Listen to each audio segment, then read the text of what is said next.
This Torah class is brought to you by TorahAnytime.com. Okay, good morning everyone. Shalom Aleichem. I want to share with you some original thoughts on Megillas Esther and then something on Shushan Purim and Reb Chaim Kanievsky. I want to share with you three thoughts on the Megillah. We'll start with the idea. We know that one is supposed to start their Purim Suda by learning something. The Remez, the Ramah brings is La Yehudim Haisa Oira. Oira is Torah, and then V'Simcha. Additionally, one is supposed to start learning Hilchos Pesach on Purim, because Shloshim Yom Koydem Achag. So says Reb Shlomo Kluger, let's try to kill two birds with one stone. You're supposed to learn before the Purim Suda. You're supposed to learn Hilchos Pesach on Purim. So learn Hilchos Pesach before the Purim Suda. Kick off the Purim Suda with Hilchos Pesach. So that's very interesting, that we're supposed to kick off the Purim Suda with Hilchos Pesach. But I want to share with you, we know that Chodesh Nisan, we don't say Tachnon the whole month. The reason we don't say Tachnon the whole month is the Maggid Avram cites the Beis Yosef, who brings in a rationale, Hoil v'yatsa roiv ha-chodesh b'kedusha. The majority of the month has passed in sanctity. Why? The first 12 days, the Nesiim brought the karbanos. So on the day you bring a carbon, it's like a Yom Tif. The 14th is Erev Pesach. The 15th through the 21st, 15, 16, 17, 18, 19, 20, 21 is the 7 days of Pesach. Chutz la'aretz, you have another day. So the majority of the month has passed in Kedusha, so therefore the whole month we don't say Tachnon. The Achroinim are troubled. Look in Sefer HaMinhagim, look in Hagoy's Chasam Sofer. What about Yud Gimel? There's no reason to say Tachnon on Yud Gimel. There's no reason not to say Tachnon on Yud Gimel. There's a question, what do you mean there's no reason? Why do you need to have a reason not to say Tachnon? The majority of the month anyway has reasons not to say Tachnon. But apparently, in order to create a Roiv, you need one consecutive unit of time. And if you just have 12 days, that's not a majority. You have another 8 days, that's not a majority. And you could bring a riot to this option, you could bring a riot to this approach, because in Tishrei as well, if you add up all the individual days that you don't say Tachnon, the majority of the month you don't say Tachnon. Nevertheless, we do say Tachnon on Chodesh Tishrei, because you don't have one unit of consecutive time that creates a Roiv.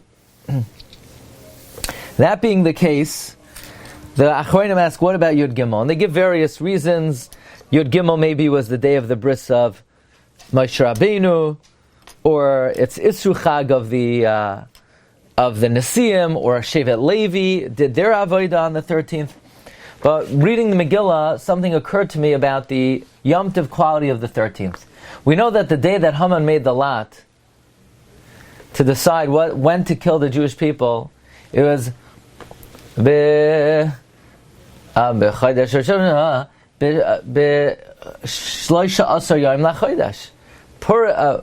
cast the lots on the 13th of Nisan, and the next day was Erev Pesach, and then Vayavar Mordechai, they fasted 3 days. The day that Haman scheduled what he thought was the annihilation was Yud Gimel Nisan. But in reality, he wasn't scheduling the annihilation. In reality, Yud Gimel Nisan, he was scheduling Purim. So we could say perhaps the reason why Yud Gimel Nisan has a Yom Tov quality and an independent day not to say Tachnon, because that was the day that Purim was scheduled. Perhaps that would be an insight into Yud Gimel Nisan. Another idea. My friend Dr. Menachem Fuchs asked that the opening Rashi on Megillas Esther said, the second Rashi in Megillas Esther says, Vayihi b'mei Achashverosh, hu Achashverosh, hu birishai, mitchilas aviyat soifa, he was wicked from beginning to end. Question, I know he was wicked in the beginning. He teamed up with Haman. But why is he wicked in the end? Where do we see him being wicked in the end?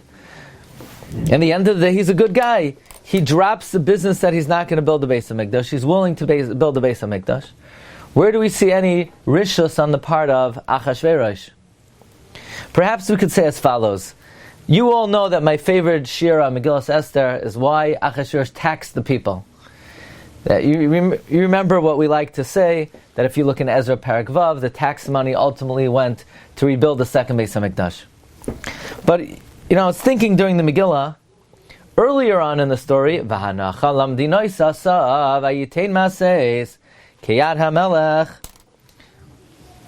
that earlier on in the Megillah, he gives a respite on the taxes. He eases off on the taxes. And the Gra seems to say he did that because he wanted to show Esther how much he honors her. And he's showing Esther, look how much I love you, I'm giving off taxes. He really wanted to give off to Esther's people. My friend Rabbi Glatstein Welder showed me in the Gra that he really wanted to give off to Esther's people, but he didn't know who were Esther's people. So he had to give off Lamedinos to all the nations of the world. So therefore, he gave respite on the taxes in order to somehow get Esther to let him know where exactly she comes from. But it's interesting. Once Esther did tell him, in fact, that she's a Jew, he really has no reason to continue to give off a respite in the taxes. So that's why, in the end of the story, what does he do? He raises the taxes. Meaning, it was a bad move on my part that I gave off on the taxes. I only did it to get you to be Maida. But now that you're Maida, so I need my money back. And in the Iyunim, in the back of the Perush Hagra on Esther, he brings that he heard from Rav Shlomo Brevda, the emphasis on why Achashverosh taxed the people is to highlight that look how Akum reacts to a miracle of Hashem. The Jewish people, their reaction is, it inspired them to Kabbalas HaTorah, be Ahava, without any oines at all. And they accepted the Torah with love, and they were Koiveya, Kriyas Megillah, and Hallel. And what was Achashverosh's reaction to the miracle? His reaction is, well, wait a second, and now I need my money back. I only gave off the taxes because I needed to know who you are. Now I know who you are. I need my money back. So it's sort of highlighting the contrast between an Akum and a Jew. A Jew's reaction is, Kimu v'kiblu. Kimu masha kiblu kvar. Achashverosh's reaction is, I got to make up for lost money. So this perhaps would answer how we see he was Birishasai mitchilasa v'yad soifai. He's the same money-hungry, materialistic melech tipish that he was in the beginning of the story. Okay, one more thought on the Megillah. V'yeis parashas hakesef. It's interesting that we refer to money as a parsha. Isn't it interesting? What word do we use to describe money? A parsha. So I once saw in the Sefer HaChaim of the brother Maral Miprag that the Chachamim always want to engender the proper attitude toward money. That a person should not have a love for kesef, but rather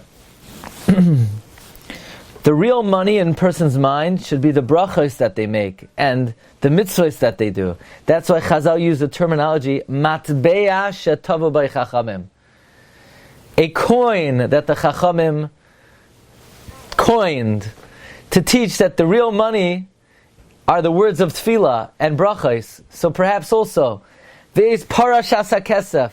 The real money in this world is a parsha. The real money is when we could learn Torah. So they utilize the word parsha to describe kesef. Okay, those are some thoughts on the Megillah. I want to share with you one more item. You've just experienced another Torah class brought to you by TorahAnytime.com.